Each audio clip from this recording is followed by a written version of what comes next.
नमस्कार जंटी में स्वागत है आपका। मैं हूं योगेंद्र, आप देख रहे हैं खास खबर। खास खबर में हम बात करेंगे महासमर यानी कि देश का चुनाव। एक एक करके मुद्दे सामने आएंगे। एक बड़ा मुद्दा जो होगा वो होगा जीएसटी, नोटबंदी, डिजिटल इंडिया, एफडीआई, बहुत सारे ऐसे मुद्दे हैं।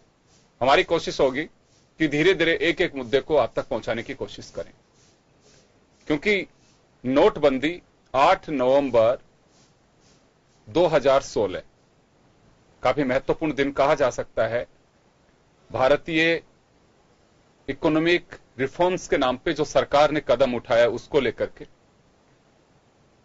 क्या रहा, क्या नहीं रहा, परिस्थितियां क्या रही, तमाम पहलुओं को हम छूने की कोशिश करेंगे जैसे जैसे चीजें सामने आ रही हैं। चुनाव के दरमियान नोटबंदी पर जिक्र ना हो यह संभव नहीं, लेकिन फिलहाल इसकी वजह एक आरटीआई में जो कंटेंट खुलासा हुआ है उसको लेकर के हम चर्चा करेंगे।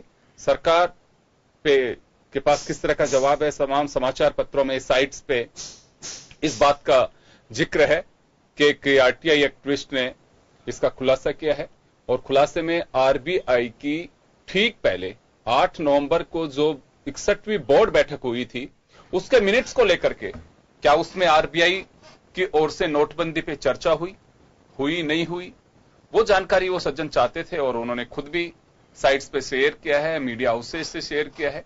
उसी को लेकर के हम चर्चा करेंगे और सरकार का जवाब हम लेंगे। मैं एक बार आपको मजमून की ओर ले जाऊंगा, उसके बाद हम लौटेंगे हमारे पैनलिस्ट के साथ। लोकसभा चुनाव से पहले नोटबंदी का जिन्न एक बार फिर से जिंदा होता दिखाई दे रहा है।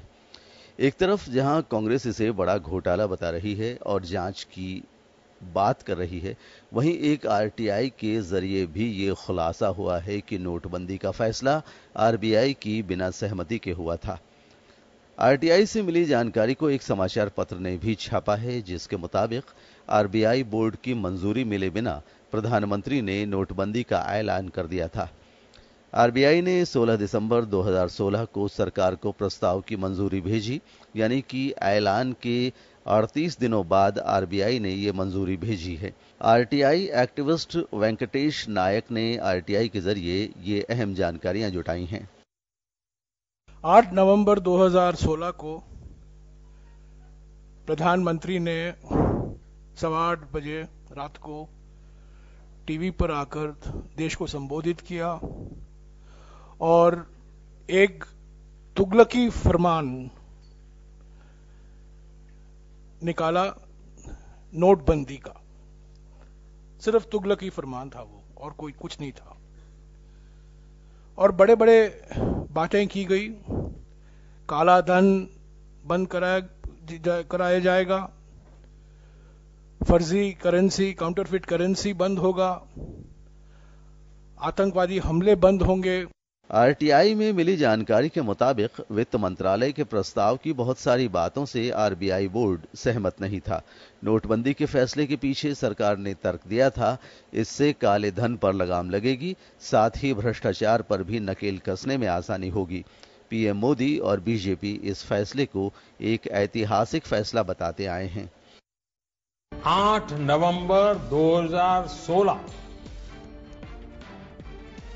की रात्रि को 12 बजे से वर्तमान में जारी 500 रुपए और 1000 रुपए के करेंसी नोट लीगल टेंडर नहीं रहेंगे। इस खुलासे के बाद एक बार फिर नोटबंदी को लेकर सवाल खड़ा हो गया है। एक ओर जहां मोदी सरकार नोटबंदी के फैसले को उपलब्धि बता रही है और दावा कर रही है कि इससे काला धन और भ्रष्टाचार पर लगाम लगाने में कामयाबी मिली है, वहीं सरकार और आरबीआई के बीच मतभेद की बातें भी सामने आ रही हैं। गौरतलब है कि नोटबंदी और जीएसटी को लोकसभा चुनाव में पक्ष और विपक्ष दोनों ही बड़ा मुद्दा बना रहे हैं, लेकिन अब आरटीआई से हुए इस खुलासे के बाद मोदी सरकार फिर सवालों के घेरे में है। ब्यूरो रिपोर्ट, जन टीवी न्यूज। तो चले नोटबंदी और उसके वक्त की क्या परिस्थितियां रही थी, एक बार फिर हमने आपको बताया है। नई बात इसमें कुछ भी नहीं है। नई बात जो आप तक पहुंच रही है वो ये है कि आरटीआई में आखिर खुलासा क्या हुआ है। आरबीआई की 61वीं बोर्ड बैठक और उसमें जो मीटिंग हुई उसके मिनट्स क्या थी। क्या कालेधन पे चर्चा हुई, क्या नोटबंदी पे चर्चा हुई, नोटबंदी अगर सरकार करना चाहती थी तो आरबीआई बोर्ड को क्या मालूम था तो क्या चर्चा उस पर हुई, तमाम जो बातें हैं एक आरटीआई में खुलासा हुआ है। आरटीआई एक्टिविस्ट जो मिस्टर वेंकटेश नायक हैं, उन्होंने इस बात का खुलासा किया। चलिए, मेरे साथ इस वक्त कांग्रेस नेता सुशील आसोपा जी हैं, आम आदमी पार्टी नेता गोरे राज हमारे साथ में हैं, रवि गर्ग हमारे साथ भाजपा से जुड़ रहे हैं। सभी का स्वागत है। मैं आसोपा साहब आपके पास आना चाहूंगा। एक बड़ा मुद्दा बना रही है कांग्रेस इसको, और नोटबंदी को लेकर बीजेपी इस बात को लेकर के दावा कर रही है कि आश्वस्त है कि इकोनॉमिक रिफॉर्म्स के लिए कुछ परेशानी होती है, लेकिन देश के लिए एक हित का रास्ता होता है, और उसमें जो ये कहें कि हमारे बीच जो करेंसी को अगर विमुद्रीकरण अगर उसका नहीं किया जाता तो काला धन का अंबार होता, कई करप्शन उससे बढ़ रहा था, तमाम चीजें, हालांकि 4 जिक्र किए गए थे कि उससे कमर टूटेगी आतंकवाद की, लेकिन फिलहाल इलेक्शन के वक्त है, आप चर्चा करेंगे, इसमें कोई संदेह नहीं है।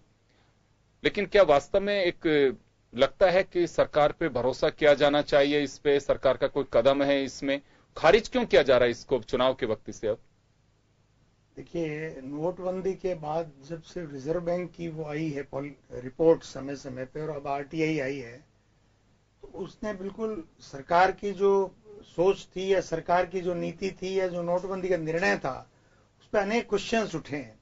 उससे पहले मैं एक सबसे बड़ी बात ओपनिंग में ये कहना चाहूंगा कि देश ने एक ऐसा निर्मम और संवेदनाहीन प्रधानमंत्री देखा है नरेंद्र मोदी के रूप में, जो नोटबंदी करने के बाद जब जापान जाते हैं, कुछ दिन बाद नोटबंदी का दौर चल रहा है, और जापान जाते हैं, वहां पर कहते हैं 8 नवंबर को मैंने निर्णय लिया 500, 1000 के नोट, ऐसे ताली पीटते हैं, और फिर कहते हैं कि घर में शादी है और ऐसे अंगूठा दिखाते हैं, पैसे नहीं है। प्रधानमंत्री बोल रहे हैं जापान में, भारत में शादियों का सीजन चल रहा है, शादियों के वो पर्व चल रहे हैं, शादियों के मुहूर्त चल रहे हैं, और जापान में प्रधानमंत्री कहता है घर में शादी है, पैसे नहीं है, और तालियां बजती है, और खुद प्रधानमंत्री हा हा हा। ये निर्ममता है प्रधानमंत्री की, और देश की जनता के प्रति संवेदनहीनता थी। उस समय का दौर के वीडियो इन दिनों में खूब वायरल हो रहे हैं, और मुझे लगता है कि चुनाव में ये सब वीडियोस प्रधानमंत्री के सामने भी जाएंगे कि अब देखिए, हम एक ऐसी सोसाइटी हैं जिसमें घर में शादी हो, पड़ोस में, मोहल्ले में, गांव में, कस्बे में, मित्रों में कहते हैं मेरे यहाँ लड़की की शादी है, या फिर लड़के की भी शादी है, पैसे की जरूरत होती है तो मदद भी करते हैं एक दूसरे की, लोन के रूप में हैसियत के अनुसार पैसे लेते हैं और देते भी हैं। प्रधानमंत्री ने क्या किया, पैसे छीन लिए, लोगों से छीन लिए, और जापान में जाके 136 करोड़ नागरिकों का उपहास कर रहे हैं। ये ऐसा प्रधानमंत्री देश ने देखा, पहली बात। और ये देश की जनता को निर्णय करना है कि ये ऐसा प्रधानमंत्री उन्होंने चुना, और आगे उस प्रधानमंत्री पे क्या निर्णय वो करना चाहती है, वो देश की जनता को तय करना है। अब रही बात कि उस दिन आप जिस आरटीआई के ओपनिंग से बात कर रहे हैं, 5:30 बजे मीटिंग हुई, 8 बजे प्रधानमंत्री घोषणा कर रहे हैं। सर, अगर नोटबंदी करनी थी तो आरबीआई का प्रस्ताव होना चाहिए था। केंद्र सरकार प्रस्ताव भेज रही है आरबीआई को कि मुझे नोटबंदी करनी है। आरबीआई चकित, लेकिन आरबीआई के गवर्नर उर्जित पटेल साहब थे, उनकी सरकार ने नियुक्ति की, मोदी सरकार ने। शशिकांत दास जो आज आरबीआई गवर्नर है, उस समय फाइनेंस सेक्रेटरी थे, वो उस बोर्ड के मेंबर थे, और बोर्ड ऑफ डायरेक्टर्स ने 5:30 बजे मीटिंग की और कोई रिकमेंडेशन नहीं दी। टिप्पणी ये भेजी कि काला धन इससे नहीं रुकेगा, क्योंकि काला धन करेंसी के रूप में है ही नहीं। नकली नोट केवल 400 करोड़ हैं, जो कि पूरी करेंसी का बहुत कुछ हिस्सा भी नहीं है। टेरर फंडिंग के बारे में भी उनका कहना था कि वो नकली नोटों से होती है, और उसके दूसरे इंटरनल सिक्योरिटी और दूसरे कारण है जिसकी वजह से टेरर बढ़ता है। उन्हें कुछ नहीं है, लेकिन सरकार ने, अब वो रिपोर्ट भी, एक और बात गहराई से कोई सीबीआई जांच हो तो पता लगे कि बोर्ड ऑफ डायरेक्टर्स ने सरकार को ये एडवाइजरी भेजने के बाद 8 बजे घोषणा की है, उसके आए बिना ही घोषणा कर दी, क्योंकि प्रधानमंत्री तो राफेल में ऐसा कर चुके चलिए, हैं। जयराम रमेश से एक बात कह रहे हैं कि हम जांच करवाएंगे इसकी। क्या वास्तव में ये ऐसा तो नहीं चलेगा कि चले हम हल्ला तो मचाए लेकिन जांच कोई किसी की नहीं करवाएगा? देखिए, निश्चित रूप से जो मोदी सरकार ने संवैधानिक संस्थाओं का जो चूर्ण बनाया है और जो उपहास बनाया, हर संस्था का हर निर्णय एक व्यक्ति ले रहा है, या मोदी, शाह और डोभाल ले रहे हैं, या अकेला आदमी निर्णय ले रहा है, किन के इशारे पे ले रहा है, वो सब जांच तो होनी है। और सरकार बनेगी हमारी तो निश्चित रूप से होगी। चलिए, मैं लौटूंगा आपके पास में, गोरेराज जी के पास जाना चाहूंगा। गोरेराज जी, नोटबंदी एक मुद्दा है, लेकिन ये राजनीतिक दलों को तय करना है कि इस पे कितनी चर्चा होनी चाहिए, सरकार पे भरोसा इस मुद्दे पर किया जाना चाहिए कि नहीं किया जाना चाहिए, क्योंकि पब्लिक है, पब्लिक भरोसा करती है सत्ता पे, सत्ता को एक्शन करना है। पब्लिक के रिएक्शन का टाइम तो वोट होता है, उसी वक्त कर सकती है। लेकिन अब ये क्या वास्तव में देश हित में नोटबंदी रही, नहीं रही? अगर आप लोगों का ऑब्जेक्शन है तो क्यों नहीं रही? तो सरकार का तो यह दावा है कि इससे काला धन रुका है, आतंकवाद की कमर टूटी है, करप्शन में कमी आई है। ये सरकार का साफ दावा है, जो 4 एजेंडे लेकर के चल रही थी, 3 पे इस तरह से अभी सरकार लगातार जवाब दे रही है। देखिए, इसमें जो इम्पोर्टेंट बात है, जिसके कयास और आरोप लगते थे नोटबंदी के बाद कि ये एक ऐसे ही सोके उठे और उन्होंने डिसीजन ले लिया, इसके लगातार लोग कर रहे थे, और ये बात इससे साबित हो गई। इस आरटीआई से ये बात साबित होती है कि जो हमारे यहाँ पे जो आरबीआई है, जो नोटों से रिलेटेड और फाइनेंशियल से रेगुलेटरी बॉडी है, उसका कोई भी कंसेंट इस डिसीजन में नहीं था, उसका कोई भी सहमति नहीं लिया गया था और ना ही किसी प्रकार की उसका कुछ दिया गया था। ये आरटीआई ये खुलासा ये कर रहा है इस आरटीआई से। बाकी वो प्रोग्राम नोटबंदी फेल था, ये तो डे 1 से डिक्लेयर था, लेकिन वो अपने हिडन एजेंडे की तरह उसको चला रहे थे। क्योंकि मैंने पहले भी आपके कहा था कि ये जब सरकार जब से बनी है तो उनका एक ही काम रह गया है, वो क्या है, इवेंट मैनेजर है। वो इवेंट कोई वो एक सुगुफा टाइप का कुछ छोड़ देते हैं, फिर वो हेडलाइंस बनती है और जो मुख्य मुद्दे हैं वो डंप हो जाते हैं। आपको मैं बता दूं, ये हर आदमी जानता है कि किसी के पास काला धन होता है तो वो घर में लेके नहीं बैठता, घर में लेके 5 दिन 10 दिन 15 दिन इससे ज्यादा नहीं बैठता है, उसको सिस्टमैटिक उसको इन्वेस्ट कर देता है, जहां कहीं भी वो उसको प्लांट कर देता है। आपको भी पता है, आपको देखिए, अगर उनको काला धन पे हल्ला बोलना था तो सबसे पहले जो प्रॉपर्टी है, मैं आपको बता रहा हूं, जो प्रॉपर्टी है देश में, संपत्ति है, 99% संपत्ति तो पता ही नहीं है कि उनकी किनके है, उनकी केवाईसी नहीं बनी हुई है। आप बताइए, आप 100 रुपए से खाता खुलाने जाइए तो वो आपको आईडी लेगा, एड्रेस लेगा, दुनिया भर के वो केवाईसी करेगा, लेकिन प्रॉपर्टियों की कोई केवाईसी नहीं है। इस जयपुर में आपको मालूम पड़ेगा कि 75% कोई केवाईसी नहीं, कोई रेवेन्यू रिकॉर्ड नहीं है। उस जो मर गया आदमी 4 पुरुष पहले, उसी के नाम से रसीदें कट रही हैं। ठीक है, तो आपको ये नोटबंदी जो मामला था, ये नोटबंदी एकदम फेल्यूर था और इसमें कोई भी दम नहीं था। इन्होंने ऐसा परेशान किया कि जो भी कैश से चलने, हमारा पूरा इकोनॉमी कैश बेस पे चलता है, और उनको काफी प्रभावित किया। और कैश पे चलने वाले जो देश का गरीब, लोअर मिडिल क्लास, ये पूरे ऐसे बेरोजगार हुए, इतने लोग इसके प्रभावित हुए, जिसका क्योंकि 86% जितनी भी करेंसी थी उसका 86% हिस्सा जो था वो 1000 और 500 था। मुझे ये समझ में नहीं आता है कि 500 रुपए से करप्शन हो रहा है और 2000 के नोट से ईमानदारी हो रही है, ये कैसे हो जाएगा? और आपने कहा कि आतंकवाद और इन सबों से कमर टूटी, तो मुझे तो लगता है सरकार का दावा है ये। मोदी साहब ने अपने स्पीच में 8 नवंबर 2016 को जब रात को 8 बजे देश को संबोधित कर रहे थे तो उन्होंने एक वजह बताई थी कि विमुद्रीकरण की वजह क्या है। तब उन्होंने कहा था कि करप्शन, काले धन और आतंकवाद, इसके खात्मे के लिए बहुत जरूरी है। प्रचलन में आ रही जो फेक करेंसी है, एक वो वजह थी। हालांकि फेक करेंसी को लेकर के अर्जुन मेघवाल उस वक्त के राज्य मंत्री थे फाइनेंस के, उन्होंने कहा था कि 300 से 400 करोड़ रुपए के आसपास से माना जा रहा है कि फेक करेंसी है। मैं आपको बता रहा हूं कि आपने ये कहा कि कमर टूट गई। एक इंस्पेक्टर जिसकी मुश्किल से सैलरी 50,000 या 60,000 या 70,000 रुपए मैक्सिमम होगी, यही होगी, इससे ज्यादा सैलरी पे स्केल नहीं है इंस्पेक्टर की, रिटायरमेंट चला जाता है आज की डेट में। वो इंस्पेक्टर की इतनी हैसियत है कि 75 लाख रुपए का घूस मांग रहा है वो, और घूस ले रहा है वो। 90 लाख रुपए की सीबीआई का आपके 2 दिन पहले ही जयपुर में पड़ा है। ठीक है, वो तो डील में कहीं कहीं उनके और लालच बढ़ा, इस वजह से नहीं, दोनों पक्ष लेन देन तो कर रहे थे। जब लेन देन की बात बिगड़ी तो एंटी करप्शन की गई और वो पकड़ा गया आदमी, वो मतलब वो भागा हुआ है, भगोड़ा हुआ पड़ा है। तो ये कहना ही है कि इंस्पेक्टर की हैसियत 75 लाख और 1 करोड़ रुपए घूस लेने की है। सही राम जैसे अधिकारी जिसके पास 400 करोड़ की संपत्ति है, उसकी रिटायरमेंट बची हुई, इतने दिन, कोई एक दिन में थोड़ी करप्शन किया उसने। तो ऐसे कई लोग पड़े हैं। वो तो ये तो लोग आ जाते हैं हमारे साथ, कैसे करप्शन कम हुआ ये देखिए नहीं। रवि विजय वर्गीय हमारे साथ, रवि विजय वर्गीय हैं, बीजेपी नेता, उनसे मैं बात करना चाहूंगा। रवि जी, एक आरटीआई एक्टिविस्ट, आपको भी ध्यान होगा, वेंकटेश नायक, उनके आरटीआई में खुलासा हुआ है कि आरबीआई के इच्छा के विरुद्ध नोटबंदी देश में थोपी गई। देखिए सर, 8 नवंबर 2016 एक ऐतिहासिक दिन संपूर्ण भारतवर्ष के लिए। हम सिर्फ ये नहीं कह सकते कि सब क्या हुआ क्या नहीं हुआ। मैं ये कहूंगा 8 नवंबर 2016 को रात को 12 बजे 500 और 1000 रुपए के नोट बंद कर दिए गए हमारे देश में प्रचलन से। क्या इफेक्ट पड़ा?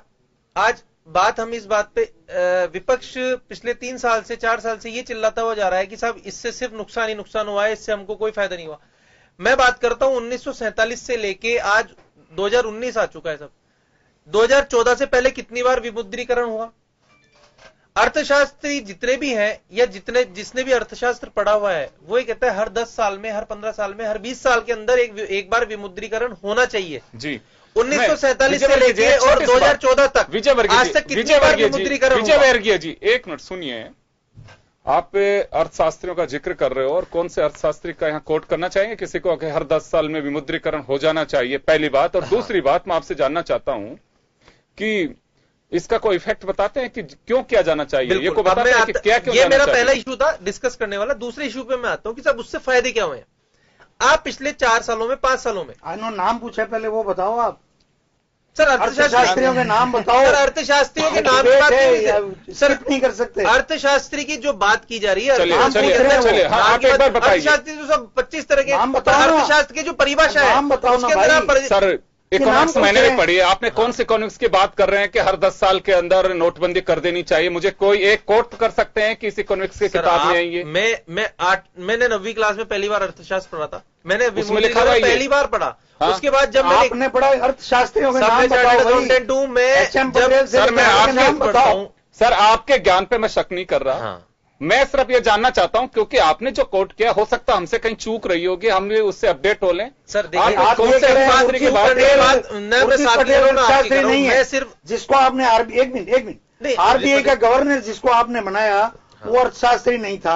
नहीं, वो भी शशिकांत दास जो आज आपका आरबीआई गवर्नर है, वो बहुत बढ़िया अर्थशास्त्री है। सिर्फ उस बात मना किया ना आपको, बात ये की जा रही है। चले आप अपनी बात पूरी कर लीजिए। ये की जा रही है, आपने बताया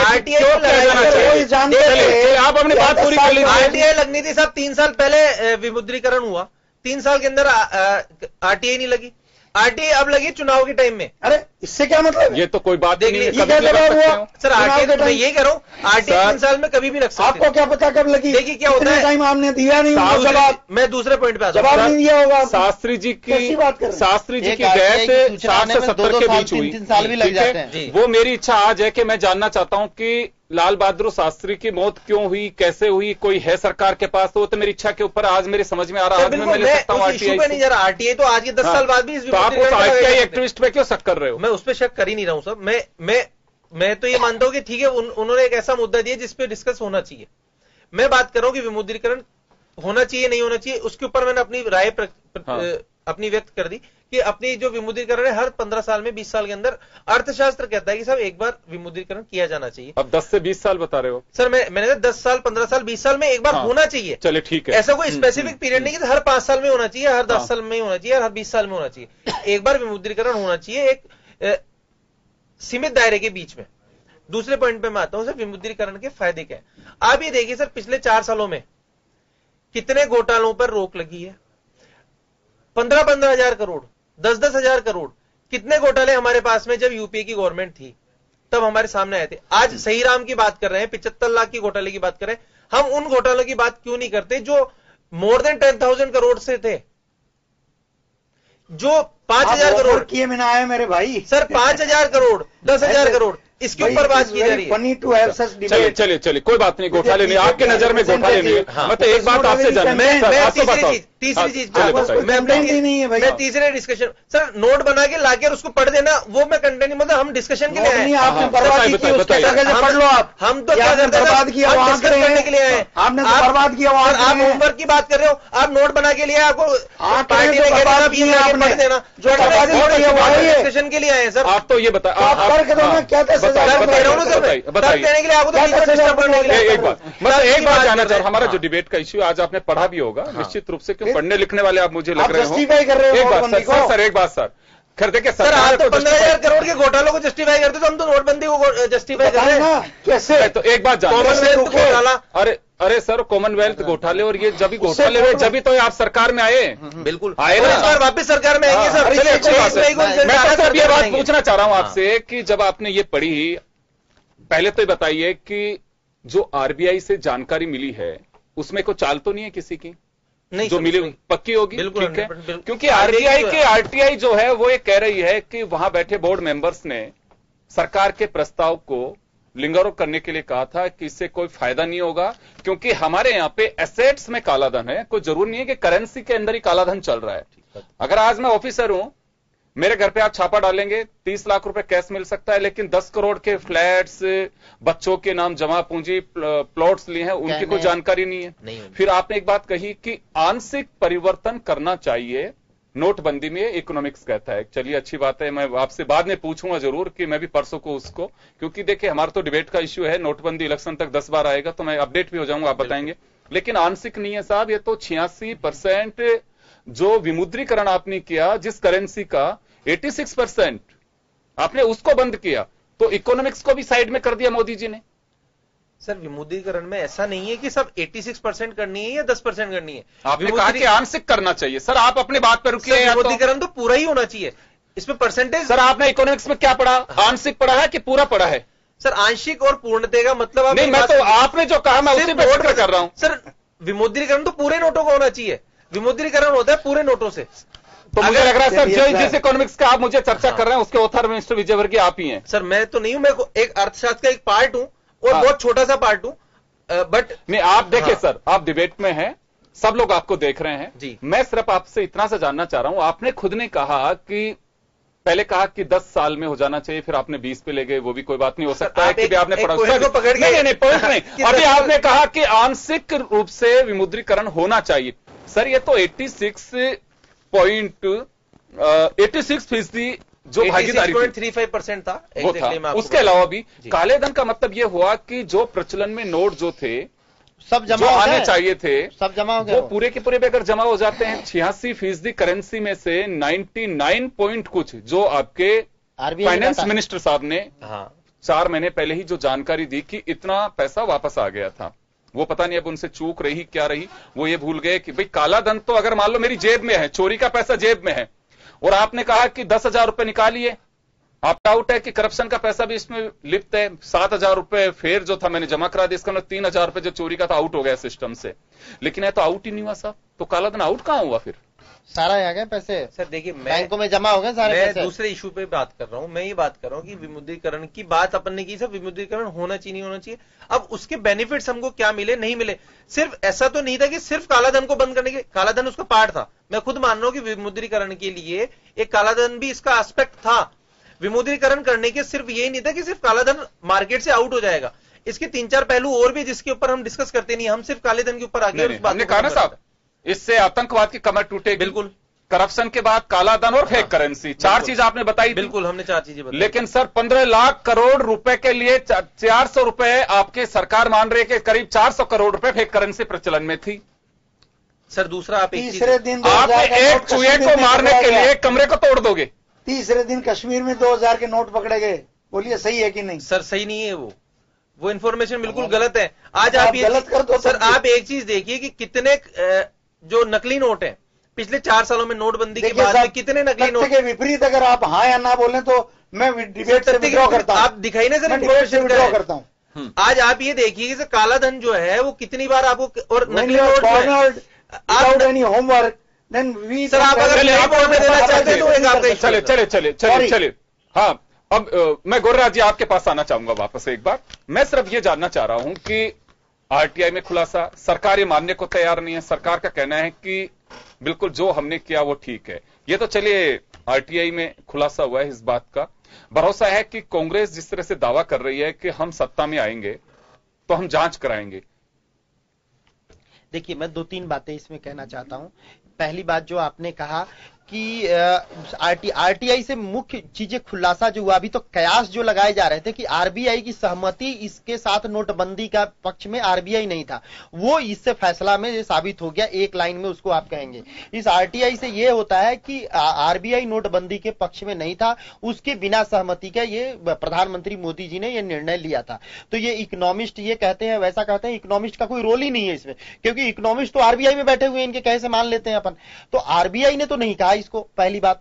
दूसरी बात क्या है कि ये जांच कराएंगे। ये जांच की तो बात क्या होगी मैं आपको बताऊं, जांच होगा नहीं होगा ये तो आगे देखने की बातें हैं, लेकिन मैं आपको बता दूं कि ये सिस्टम खराब हुआ है, बहुत दिनों से खराब चल रहा है। गोरेराज जी मैं रोकूंगा एक बार के लिए, मैं छोटे से ब्रेक के लिए रुकूंगा। हम ब्रेक के बाद हम जल्द लौटते हैं, छोटे से ब्रेक के लिए।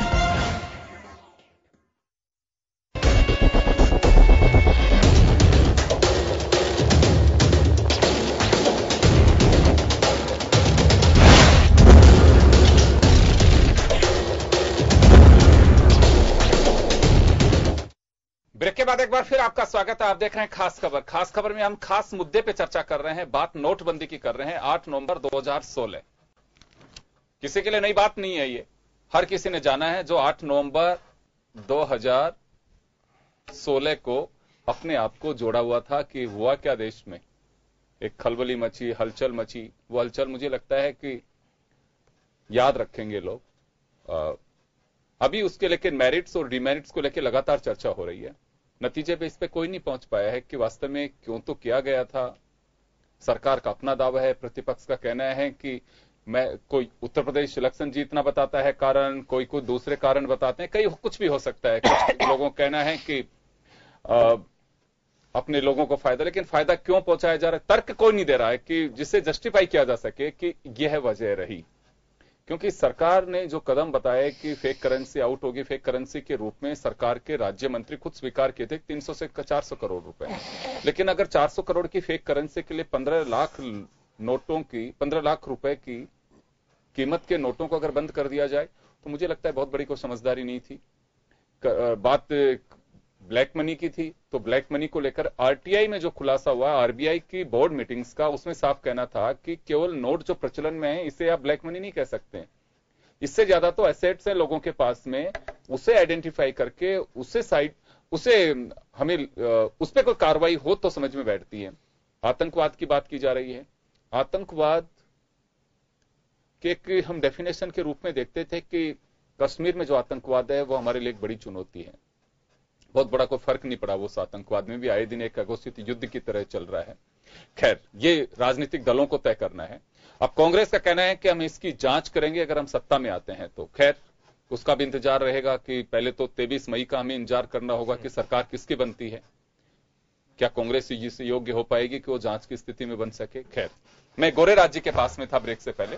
गोरेराज जी, बहस का विषय तो है ये, इसमें कोई डाउट नहीं है, लेकिन प्रतिपक्ष की पार्टियां या फिर जिसको नोटबंदी से ऐतराज रहा कि बिल्कुल गलत हुआ, इससे अनएम्प्लॉयमेंट हुआ है, तो ये कुछ चीजें ऐसी हैं जिसे कोई जस्टिफाई कर नहीं पा रहा है अभी तक कि हाँ क्यों तो किया गया। सरकार जो कह रही है अभी तक वो पिक्चर भी धुंधली नजर आती है कि इस वजह से किए गए थे, जिसके ये परिणाम सामने आ रहे हैं। कोई खुलकर के सरकार में भी कोई नुमाइंदा बोलने वाला नहीं है। मैंने जिक्र किया अभी फाइनेंस मिनिस्टर ने जो कहा कि इतनी पूंजी हमारे पास में वापस आ गई 99 पॉइंट कुछ, जिसमें भी अभी कुछ कुछ नोट पकड़े भी जा रहे हैं। तो ब्लैक मनी आउट नहीं, यानी कि जो ब्लैक मनी थी वो भी फेयर हो गई एक तरह से। खैर, मैं आपका पक्ष ये जानना चाहता हूं कि क्या वास्तव में आरबीआई की मीटिंग्स को ये तो राजनीतिक दल, सरकार उन्हीं की बनती है, भरोसा करना चाहिए या फिर अपने एजेंडे के लिए आरटीआई को दरकिनार कर देना चाहिए? नहीं, इसमें ये देखिए, ये सरकार से रिलेटेड, ये इकोनॉमी से रिलेटेड चीज है। इसमें आरबीआई का ऑटोनॉमस है, उनकी सहमति के बिना इस तरह के कोई भी निर्णय नहीं होने चाहिए, क्योंकि एक्सपर्ट वही है। गवर्नमेंट भी, कोई भी गवर्नमेंट वर्क करती है तो उनसे एडवाइजरी लेके उस तरह की नीतियां बनाती हैं लोगों से लेके। इसमें कोई भी सत्य नहीं है। मुझे लगता है कि जो मेरी समझ कहती है, और मैं कहता रहा हूं कि वो हेडलाइंस, और एक इवेंट मैनेजर है तो वो टैगलाइन हमेशा वो देने की कोशिश करते हैं कि जनता की कोई समस्या कहीं टैगलाइन नहीं बन जाए, जो पहले की पार्टियां में हुआ करती थी। इन्होंने अपना टैगलाइन देना चालू कर दिया, और उसी के तहत उनको लगा कि कुछ दिनों से बहुत बड़ा इवेंट कुछ हुआ नहीं है, तो एक नोटबंदी का इवेंट कर दो कि पूरा देश और पूरा मीडिया उसी के पीछे लग जाए। और हुआ भी यही कि आप देखिए, उस दौर में 4 महीने में क्या दूसरी कोई समस्या हुई नहीं, बड़ी घटना हुई नहीं क्या? तो उसी के पीछे 4-5 महीने तक चलता रहा कार्यक्रम। ठीक है, उन्होंने कहा था कि लेकिन गोरेराव जी, ऐसा क्यों किया जाएगा? 4 महीने, 5 साल में से 4 महीने अगर एंगेज रखेगी सरकार, नहीं एंगेज तो उससे काम चलेगा। वो कंटिन्यूअस इस तरह के एंगेजमेंट का काम करती है। आप बताइए, स्मार्ट सिटी का एक लॉलीपॉप उन्होंने दिया था, मैं आपको बताता हूं उनका लॉलीपॉप। आज इस चुनाव में स्मार्ट सिटी पे क्यों बात नहीं हो रही है कि कितने स्मार्ट सिटी 5 साल में बन गए? हम लोगों ने इस पे यहां चैनलों में बैठ के डिबेट किया हुआ है कि स्मार्ट सिटी बन गया, जयपुर नाम आ गया, बड़े बड़े बिल्डर उसका विज्ञापन करने लगे कि चलो भाई हमारे प्लाट खरीद लो, जयपुर में भी अब ये स्मार्ट सिटी बन गया। स्मार्ट सिटी के नाम पे क्या हुआ मुझे तो समझ में नहीं आ रहा है। उसका कहीं मतलब डिबेट है, कहीं पे भी होता क्या है कि रोज नए मुद्दे इजाद कर देते हैं कि करप्शन नहीं हुआ। जैसे इन्होंने कहा कि करप्शन नहीं है। मैं बताऊं, 2G वाले बरी हो रहे हैं लोग, इन्हीं के राज में बरी हो गए। उनके राज में तो यूपीए के शासन में लोग जेल गए थे, मैं बताऊंगा इनके शासन में बरी हो रहे हैं। कनुमोजी और राजा दोनों बरी हो गए।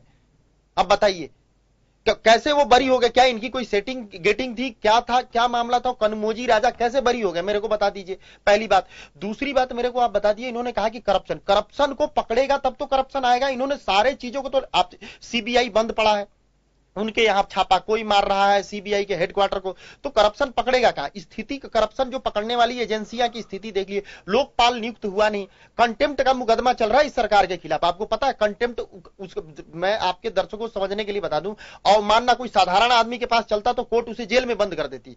ठीक है, अभी तक क्योंकि सरकार है, कोई एक आदमी तो है नहीं, तो उस कंटेम्प्ट का मुकदमा चल रहा है वहां पे। उनको सुप्रीम कोर्ट ने कह दिया कि नियुक्त कर दीजिए लोकपाल।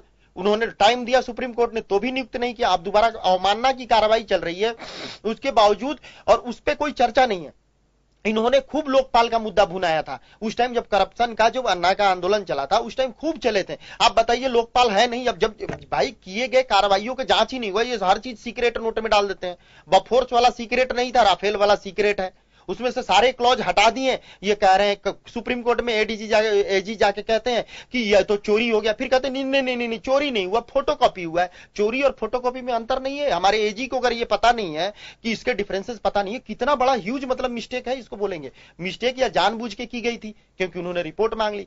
तो ये देखिए, करप्शन वगैरह पे बात करने का कोई मतलब है नहीं, क्यों? ठीक है, क्योंकि करप्शन की जांच होगी तो ही करप्शन निकलेंगे। और यूपीए के शासन में जिनको करप्शन निकला, इनके सरकारों में वो लोग बरी हुए, ये फैक्ट है, ये फैक्ट है। और सीबीआई किस तरह मरणासन में पड़ी हुई है उसकी आप स्थिति देख लीजिए, और इंस्टीट्यूशन की तो स्थिति देख लीजिए। राजस्थान में लोकायुक्त अब तो बचे नहीं है, पहले थे 4 दिन पहले तक होते। उन लोकायुक्त को केवल चिट्ठी लिखने की ही है, साधारण डाक से, रजिस्टर्ड डाक से चिट्ठी भी नहीं लिख पाते। आप जाके देखिए उनके दफ्तर को, आप उनको, मैं तो जाते रहता हूं इसलिए मुझे पता है, आप जाके उन दफ्तर पे 2 स्टोरी करके आइए कि उन्होंने 2 सालों में क्या रिकमेंडेशन करी।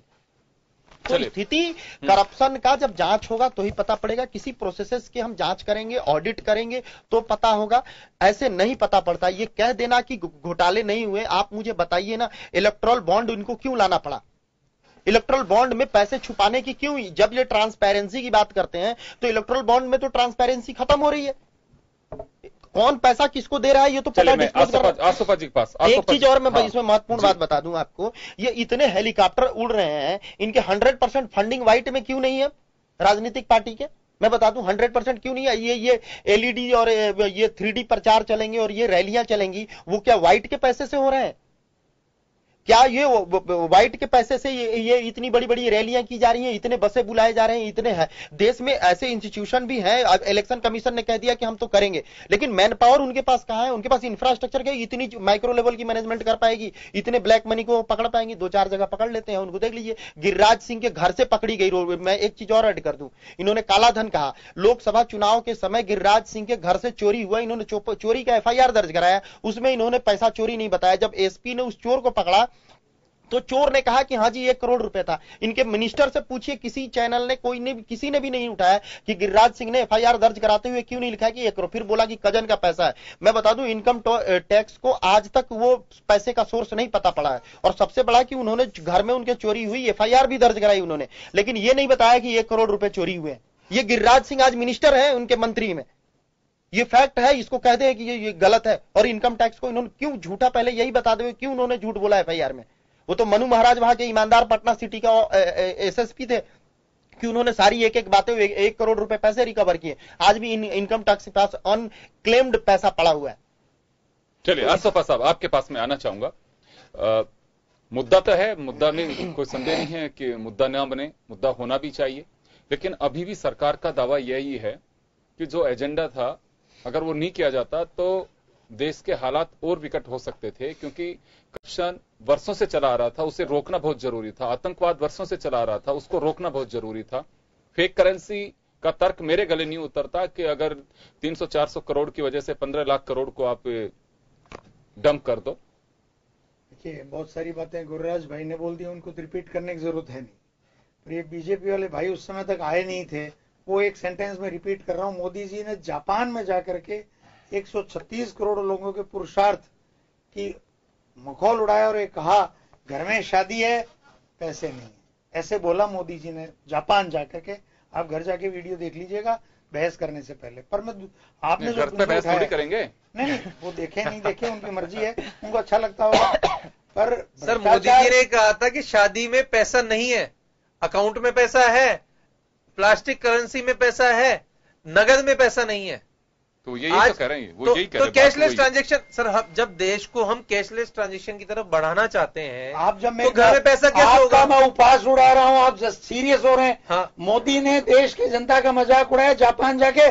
चलती नोटबंदी में पूरी होने दीजिए बात। बिल्कुल जनता को ये बताया है, शर्म आनी चाहिए। मैं बात क्या कह रहा हूं, दूंगा मैं आपका शादियों का सीजन था मिस्टर क्या नाम है आपका? रवि जी आपका अवसर दूंगा। 2 मिनट चुप रहिए। नरेंद्र मोदी के परिवार नहीं है, जरूरत कहाँ गई? शादीशुदा हो गया, पेमेंट कर रहे हैं, शादीशुदा हो गया, परिवार वाले हो ना, वो तो बेपरिवार है। शादियों का त्योहार का सीजन था और उसने कह दिया जापान जाके घर में मैंने 500 और 1000 ऐसे किया, ऐसे, और कहा घर में शादी है पैसे नहीं है। हंसने लगा।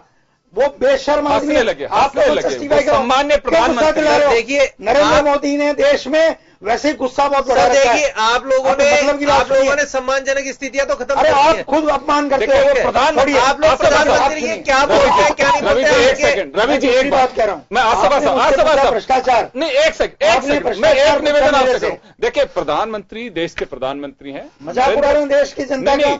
मैं सर आपको कह रहा हूं कि वो मजाक उड़ा रहे, लेकिन प्लास्टिक हमारा करेंसी सम्मान कहां से कभी भी विपक्ष में रहते हैं, आज तक कभी किसी का साथ नहीं आया गया सर। जीरो हो गया इनको सिर्फ 5 साल सीरियस में। चलिए आपके पास जवाब देने का अवसर दूंगा। प्लास्टिक करेंसी बोला 15 लाख करोड़ रुपया मार्केट में था और आप कह रहे हो उससे लोगों को शादियां करनी थी।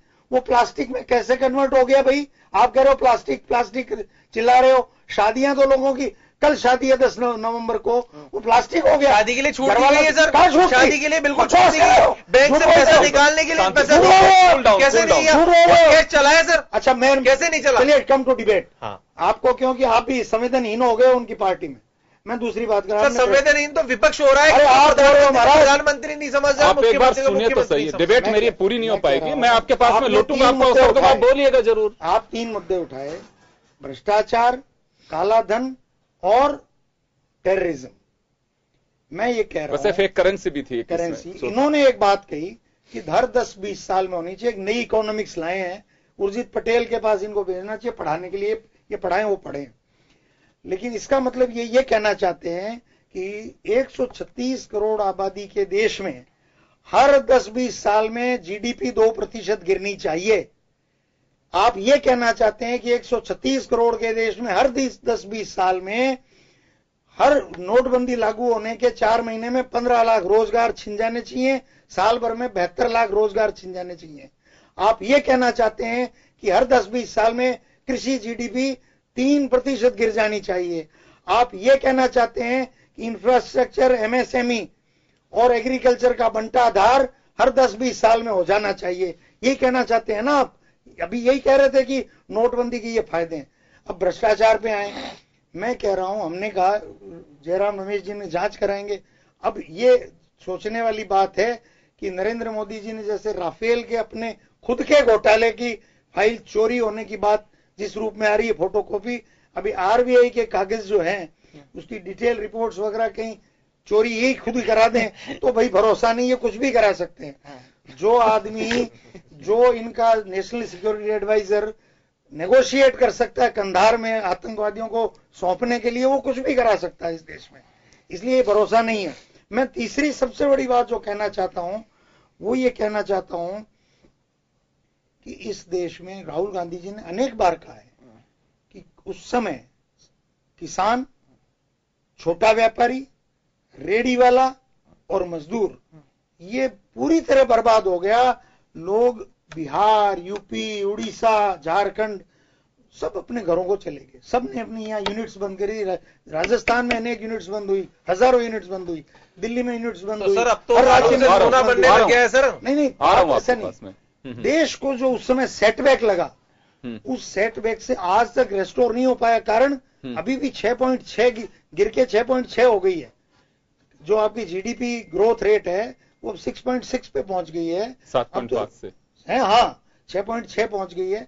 तात्पर्य कारण क्या है कि इकोनॉमी की समझ न तो जेटली को है न मोदी को है। खैर चलिए, वो सब उनके पास है। जो लोग जैसे होंगे, देखिए भरोसा उन पे, क्योंकि नरेंद्र मोदी की कैबिनेट में जो लोग, देखे होता क्या है कि जो जीत के आएंगे साथ ही प्रधानमंत्री हो चाहे मुख्यमंत्री हो, भरोसा उसको अपनी टीम पे होता है, काम उससे लेना है। अगर पॉजिटिव कोई चीज जाती है उसका बेनिफिट उसे मिलेगा, अगर कहीं डूबता है जहाज तो उसका नुकसान भी उन्हीं को होगा। इन्होंने जो इवेंट की बात की, बस आई फिनिश इट। हाँ, कि इन्होंने जो इवेंट की बात कही वो ये है कि नरेंद्र मोदी जी क्या है, जैसी परसेप्शन है, मैं इनफॉर्मल बात कर रहा हूं, जैसी मुझे जानकारी है, जानकारी इस देश में थोड़ा बहुत संबंध रखने वालों को सबको है कि कौन प्रधानमंत्री किसकी सलाह पे काम करता है, कौन मुख्यमंत्री किसकी सलाह पे काम करता है, ये छुपी हुई रहती नहीं है, किस सर्किल्स में मालूम होती है।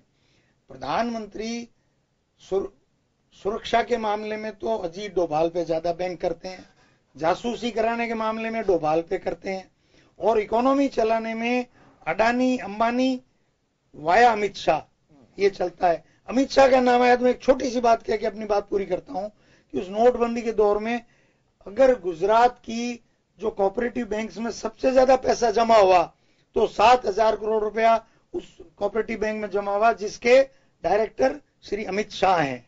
और वो 2 दिन के भीतर, आप एक और याद करिए, 43 दिन में 60 बार नोटबंदी के सर्कुलर लगातार बदले, किसी देश में ऐसा नहीं हुआ होगा। इसका मतलब you are not prepared, you are not, आप जानते नहीं थे कि क्या क्या लोगों को परेशानी होगी।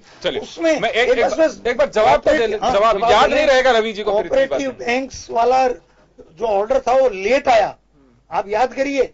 बैंकों को सबको बंद कर दिया था, कोऑपरेटिव बैंक का लास्ट में एक छूट दी उन्होंने कुछ दिन के लिए कोऑपरेटिव बैंक की। उसकी मतलब क्या था? मतलब वही था कि अमित शाह के 7,000 करोड़ रुपए।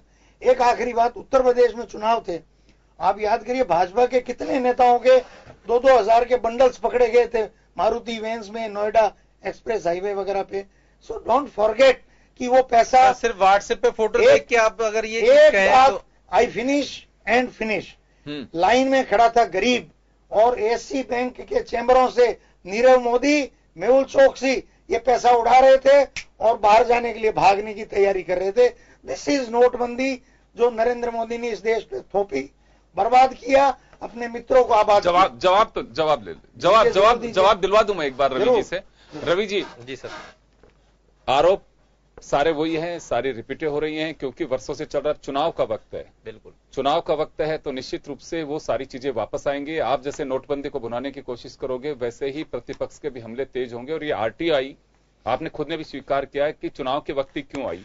हालांकि देखिए आरटीआई की कोई सीमा तय नहीं है, उसकी जब इच्छा होगी किसी की तभी लेगा। बिल्कुल। मेरे को खुद को इस बात पे भरोसा रखना चाहिए कि मेरा जो एक्शन है वो किसी भी तरह से आप जांच लीजिए, मैं उस पर भरोसा है और बढ़िया किया मैंने, तो उस पर तो कोई दिक्कत नहीं है कि आरटीआई कभी भी आ सकती है। बिल्कुल जी। लेकिन आरोप जो लग रहे हैं अभी आपने सुना सर, आरोप तो देखिए क्या होता है सर, विपक्ष में एक तरीके से ट्रेनिंग उस तरह से दी जाती है कि सब अपने को चीज फेवर में हो रही है या अनफेवर में हो रही है, अपने को उस बारे में बोलना है। हमारे नहीं, देश के बारे में बोलिए। बिल्कुल, देश के बारे में बोलना है। अपने फेवर क्या होता है, फेवर और अनफेवर। हमको अगर नोटबंदी से फायदा हुआ है या नुकसान हुआ है, बात इतनी सी आती है कि फायदा कितना हुआ, नुकसान कितना हुआ है।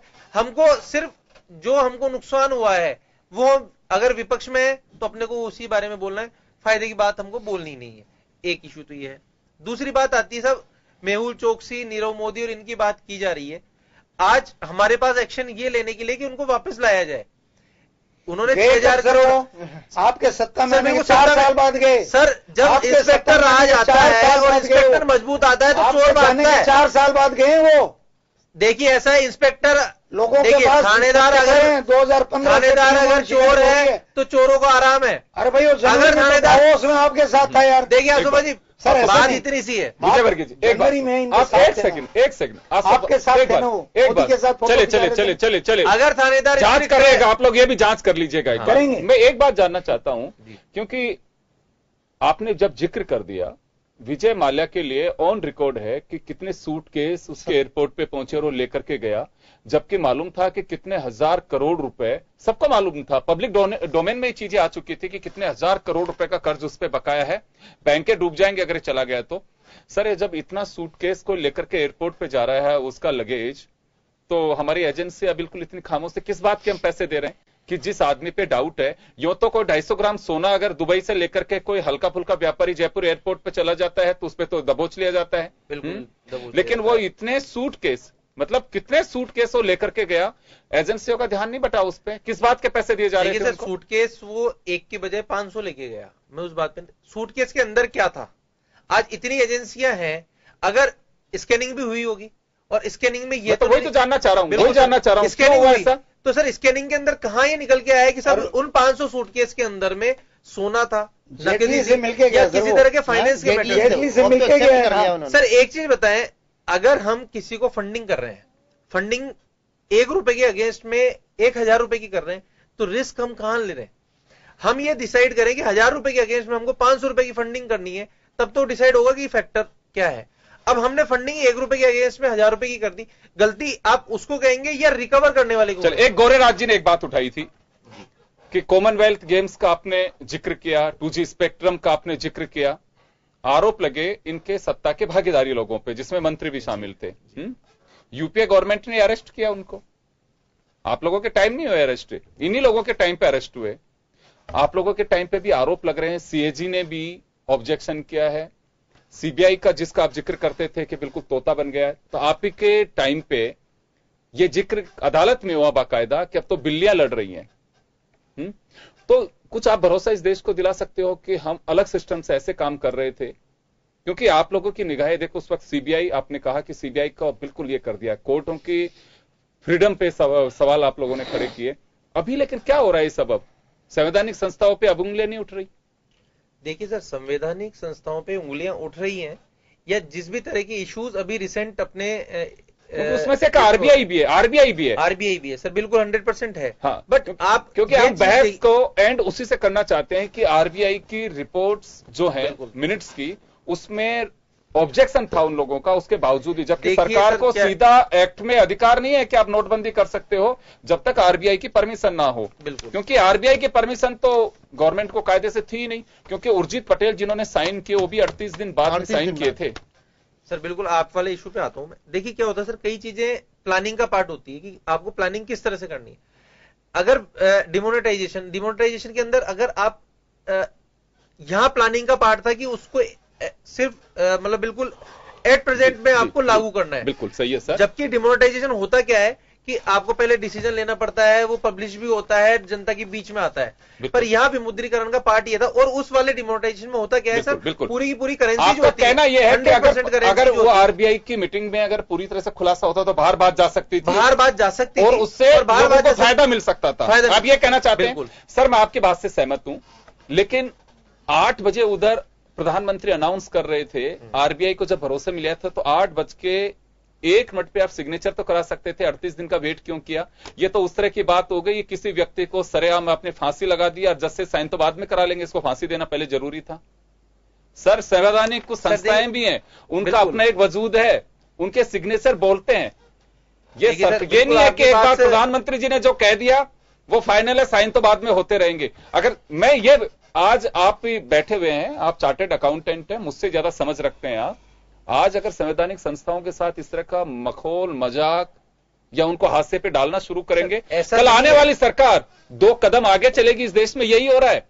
अगर आज यूपीए ने अगर कुछ पार्ट होती है, कई चीजें आपको डिसाइड करनी पड़ती है, कई चीजें आपको प्लानिंग में लेनी पड़ती है।